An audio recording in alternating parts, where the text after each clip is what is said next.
Hi மகளே, welcome to Nisha novels. அன்புவின் வார்த்தைகளில் மதி புன்னகைத்தவளாக தயாவின் அறை நோக்கி சென்றாள். மெலிதாக அறைக்கதவை தட்டி அவனின் அனுமதியை வேண்டி நிற்க, நொடியும் தாமதிக்காமல் உள்ளவாங்க என தயாவின் குரல் ஆங்கிலத்தில் ஒலிக்க, மதிக்கு உள்ளே சற்று பதட்டமாக இருந்தாலும் நேர்கொண்ட பார்வையுடனே உள்ளே வந்தவள், சார், நீங்கள் என்னை வர சொல்லி சொன்னதா மேனேஜர் சொன்னார் என்று சொல்லி அவனது முகத்தையே பார்த்து நின்றாள்.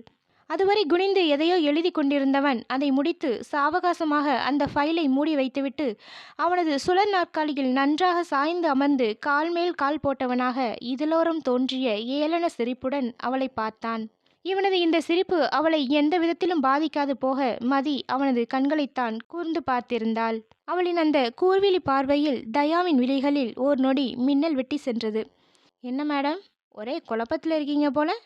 என்னடா இவன் மேலே காப்பியை ஊற்றுனோமே, ஆனால் மீட்டிங் ரூமில் நம்மளை யாருன்னு தெரியாத மாதிரி இருக்கிறானேன்னு, அப்புறம் இங்கே வேலை கூட இல்லைன்னு சொல்லிடுவானோன்னு சின்ன பயம் உன் கண்ணில் தெரிஞ்சதே என மதி மனதில் நினைத்ததை அச்சு பிசகாமல் சொல்ல, மதி தன் திகைப்பை வெளிப்படையாகவே முகத்தில் காட்டியிருந்தாள்.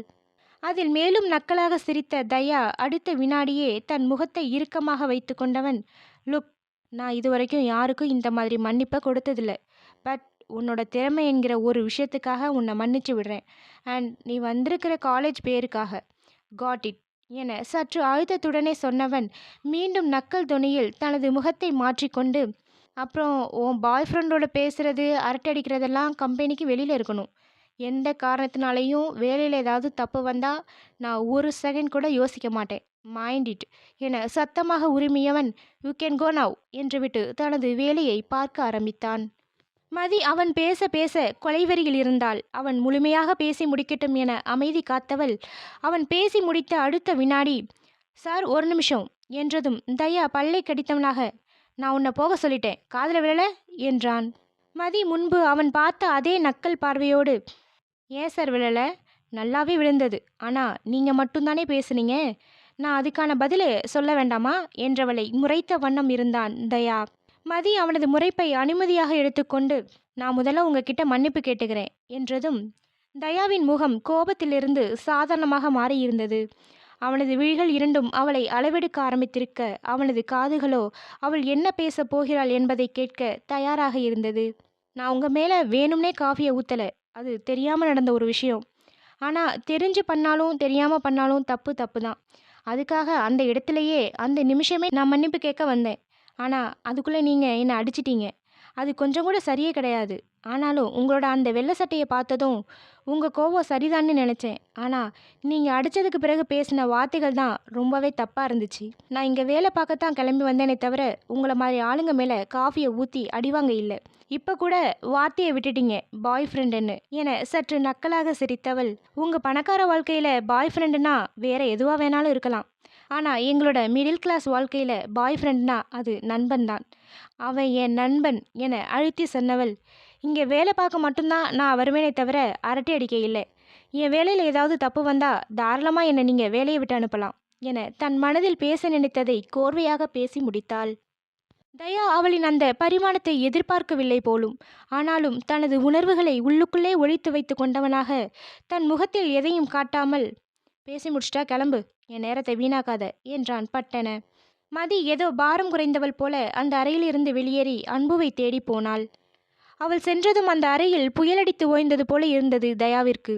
அவள் பேசி சென்றதை எண்ணி சிந்தித்தவனுக்கு ஏதோ தனக்குள் இருந்த இறுக்கம் எல்லாம் கொஞ்சம் கொஞ்சமாக விலகுவது போல உணர்ந்தான்.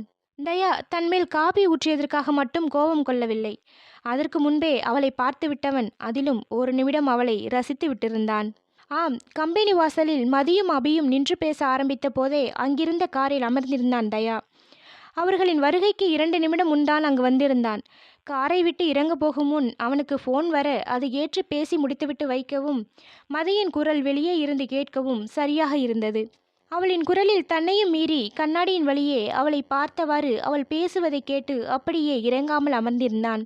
ஆனால் அவள் அதை படுக்கையறை கண்ணாடி போல் பாவித்து தன் முகத்தை உடையை என சரி செய்வதைக் கண்டு சற்று கோபம் வர மெதுவாக கண்ணாடியை கீழிறக்க, அப்போதுதான் தயாவின் காரை பார்த்த செக்யூரிட்டி அவசர அவசரமாக மதி அபியிடம் என்னவென்று விசாரித்து உள்ளே போக சொன்னார். தயா தன்னுடைய இந்த சிறுவன் போன்ற செயலை எண்ணி தன்னை நினைத்தே சிரித்தவனாக விறுவிறுவென இறங்கி உள்ளே வந்தவன் லிஃப்டை நோக்கி செல்ல அவன் கண்ணில் பட்டது மதி அன்புவின் அருகே அமர்ந்து சிரித்து பேசியதுதான். அந்த நொடியே அவனது முகம் இறுக்கமாக மாறியிருக்க வெறுப்பு உமிழும் பார்வையினுடனே சென்று விட்டான். எப்போதுமே தயா கம்பெனிக்கு வந்துவிட்டால் கேன்டீனில் சென்று அமர்ந்து ஒரு காஃபியாவது குடித்து விடுவான். ஏனெனில் கொஞ்ச நாளைக்கு முன்புதான் அங்கு உணவின் தரம் சரியில்லை என்பது போல் புகார்கள் வந்திருக்க, அதனாலேயே இப்படி திடீரென்று வருவதும் அவ்வப்போது அங்கு வந்து வேலை பார்ப்பவர்களுக்கு பயத்தை ஏற்படுத்தியிருந்தான். அன்றும் அது போலவே தயா கேண்டீனுக்கு வருகை தந்திருக்க மதி எதிர்பாராமல் காஃபியை ஊற்றிவிட்டாள். அதை தயாவும் அறிந்திருந்தாலும் கொஞ்சம் நேரத்துக்கு முன் அவள் ஒருவனுடன் சிரித்து பேசியது நினைவு வர கோபத்தில் அரைந்து அவ்வாறு பேசியும் விட்டான். பின் மீண்டும் அவளை மீட்டிங் ஹாலில் பார்த்ததும் நொடியில் முகம் இறுகியவன் அவளை யாரென தெரியாது போல காட்டிக்கொண்டு அமர்ந்தான். அவள் மீதான அவன் கொண்ட வெறுப்பிற்கு இன்னும் தீனி போடுவது போல அன்பு அவள் அருகில் அமர்ந்திருக்க உள்ளே கருவி கொண்டான் தயா. அதனாலேயே அவன் தனது அறைக்கு வந்ததும் மதியை பற்றிய விவரங்களை பார்த்தவன் அவளுக்கு வேலை இல்லை என்று சொல்ல வேண்டும் என்று யோசித்திருந்த தன் எண்ணத்தை மாற்றிக்கொண்டு அவளிடம் அப்படி பேசினான். ஆனால் பதிலுக்கு அவள் தலைகுனிந்து நிற்பாள், மீண்டும் மீண்டும் மன்னிப்பு கேட்டு இறைஞ்சுவாள் என தயா எதிர்பார்த்திருக்க தயா ஒரு நொடி அவளின் பேச்சில் அசந்துதான் போனான். அவள் பேசிய வார்த்தைகளில் கொஞ்சமும் பொய்யில்லை என்பதை அவளின் கண்களே சொன்னது. தயாவுக்கு ஆச்சரியமாக இருந்தது. இவள் எனது கம்பெனியில் வேலைக்காக வந்திருக்கிறாள். அப்படி இருக்கும்போது நான் தான் இந்த கம்பெனியின் எம்டி என தெரிந்திருந்தும் எவ்வளவு துணிச்சலாக என்னிடமே நான் செய்ததை சொல்லி நியாயம் கேட்கிறாள். அவளின் இதழோரம் சின்ன குறிஞ்சிரிப்பு தோன்றி மறைந்ததோ. அதுவும் அவள் சொன்ன அவன் என் நண்பன் எனும் வார்த்தையில் அவனுக்குள் ஏதோ ஒரு உணர்வு ஏற்பட்டதை பாவம் அவன் அறியாமல் போனதை என்னவென்று சொல்ல. மதி நேரே அன்புவை தேடி போனாள். அவனும் மதியின் முகத்தை வைத்தே என்ன நடந்திருக்கும் என்பதை யூகித்தவனாக புன்னகையுடன், என்ன மதி, உன் மூஞ்சி பிரைட்டா இருக்கு, கொடுக்க வேண்டியதெல்லாம் கொடுத்துட்ட போல என்றான். மதியும் சின்ன சிரிப்புடன், ஆமா, உள்ள போனதுமே என்னை எப்படியெல்லாம் பேசினாருன்னு தெரியுமா என்றவள் அங்கு நடந்ததை சொல்லி முடிக்க அன்புவின் மனம், இவ பேசினதுக்கு அவர் எதுவுமே பேசாம இருந்தாரா? அதுவும் பாய் ஃப்ரெண்டுன்னு சொன்னதை வச்சு பார்த்தா என்னத்தான் சொல்லியிருக்கணும். இவ வேற யாரு கூடவும் பேசலையே, ஏன் அப்படி பேசணும் என எதையோ யோசித்தவனை, ஏ அன்பு, நான் என்ன கதையா சொன்னேன், முழிச்சுக்கிட்டே தூங்குற என அவனை உசுப்ப, ஒன்றும் இல்லை மதி, சரி ஓகே, நடந்து முடிஞ்சதெல்லாம் விடு, நம்ம வந்த வேலையை பார்ப்போம் வா என்றவன் குரூப் டிஸ்கஷன் நடக்க இருக்கும் அறைக்கு அழைத்து சென்றான். அந்த பெரிய அறையினுள் ஏறக்குறைய 25 பேர் அமர்ந்திருந்தனர். அதில் மதியும் அன்புவும் இருந்தனர். அங்கிருந்த சில உயர் பதவியில் இருந்தவர்கள் சில தலைப்புகளை கொடுத்து அவர்களுக்குள்ளே கலந்துரையாட சொல்ல ஒவ்வொருத்தரும் தங்களது கருத்துக்களை முன்வைத்து பேசினர். அன்புவும் தனக்கு தோன்றிய சில பல கருத்துக்களை சொல்லியவாறு இருந்தான். மதி மட்டும் எதுவும் பேசாது மற்றவர்கள் பேசுவதை அமைதியாக கேட்டுக்கொண்டு இருக்க, அவளை தன் அறையில் இருந்த கணினி வழியாக பார்த்து கொண்டிருந்த தயாவின் முகம் அதிருப்தியை காட்டியது. பின் கடுப்புடனே எழுந்து அந்த அறைக்கு வந்தவன் அங்கிருந்த சேரில் அமர்ந்து எவரும் அறியாமல் அங்கு நடப்பதை வேடிக்கை பார்க்கலானான். ஆனால் மனதில், பெரிய இவ மாதிரி என்கிட்ட அந்த பேச்சு பேசுனா, இப்ப வாயை திறக்காம உட்கார்ந்துருக்கா என அவளை வறுத்தெடுத்தவாறு இருந்தான். பின் அனைவரும் பேசி முடித்துவிட்டு அமைதியாக, மதி தனக்கான நேரம் என்பது போல மெல்ல மெல்ல ஆரம்பித்தாள். இதுவரை மற்றவர்கள் பேசியதையும் இடையில் சொல்லிக்காட்டி அதனால் உண்டாகும் நன்மை தீமைகளை தெள்ள தெளிவாக எடுத்துரைக்க அங்கிருந்தவர்கள் மட்டுமல்லாமல் தயாவும் அவளை வியந்து பார்த்திருந்தான். அவன் விழிகள் இரண்டும் விருந்த வண்ணம் தனது ஆச்சரியத்தை வெளிப்படுத்தியது. தான் சிந்திக்கும் கோணத்தில் சற்றும் மாறுதல் இல்லாமல் அவளும் யோசித்து பேசுவதைக் கண்டு உள்ளுக்குள் அவளை மெச்சாமல் இருக்க முடியவில்லை. இருப்பினும் தயா அவளை மற்ற ஒரு விஷயத்திலும் சோதிக்க நினைத்தான். அது வேறு ஒன்றுமில்லை, நேர்மை. தயாவுக்கு அது மிகவும் முக்கியம். அந்த ஒன்றை வேலையில் சேரும் நாளன்றுதான் மற்றவர்களை கணக்கிட்டுக் கொள்வான். ஆனால் மதி விஷயத்தில் இன்று நிகழ்ந்த நிகழ்வுகளால் அவளின் பேச்சில் அவளை முழுவதுமாக அறிந்து கொள்ள நினைத்தான்.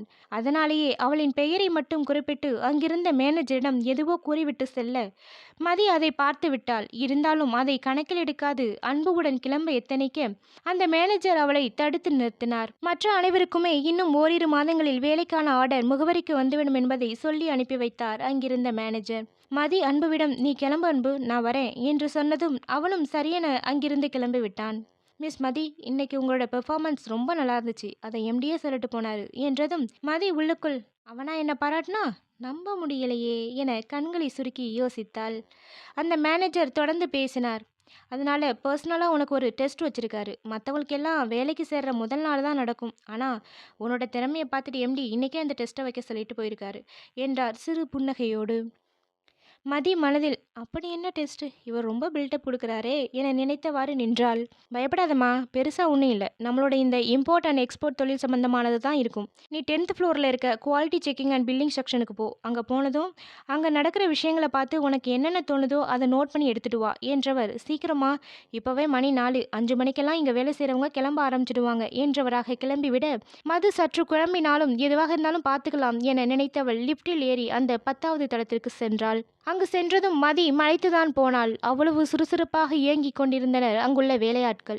ஏற்றுமதி பொருள்களுக்கென தனிப்பிரிவும் இறக்குமதி பொருள்களுக்கென தனிப்பிரிவும் இருக்க அதற்கேற்றாற்போல் ஆட்களும் மும்முரமாக செயல்பட்டு கொண்டிருந்தனர். மதி ஒவ்வொரு பகுதியாக பார்வையிட்டு கொண்டே வந்தவள் தனக்கான சந்தேகங்களையும் அங்கிருந்த சிலரிடம் கேட்டு தெளிவு பெற்றவளாக சில குறிப்புகளை எடுத்துக்கொண்டாள். பின் நேரம் ஆவதை உணர்ந்து லிப்டினுள் ஏறி 1 என்ற நம்பரை அழுத்தியதும் கதவு மூடியது. கீழ்த்தளத்தை நோக்கி சென்று கொண்டிருந்த லிப்ட் 3வது தளத்தில் கிரீச் என்ற சத்தத்துடன் நின்றுவிட, மதி ஒரு நிமிடம் பதட்டமானவள், ஏதாவது சரி பண்ணுவாங்களா இருக்கும், இப்போ வேலை செய்ய ஆரம்பிச்சிடும் என தனக்குள் நினைத்து படபடத்த மனதை அடக்கி கொண்டு நின்றாள். ஆனால் 10 நிமிடத்திற்கு மேலாகியும் வேலை செய்யாமல் போக மதிக்கு கொஞ்சம் கொஞ்சமாக பயம் தொற்றிக்கொண்டது.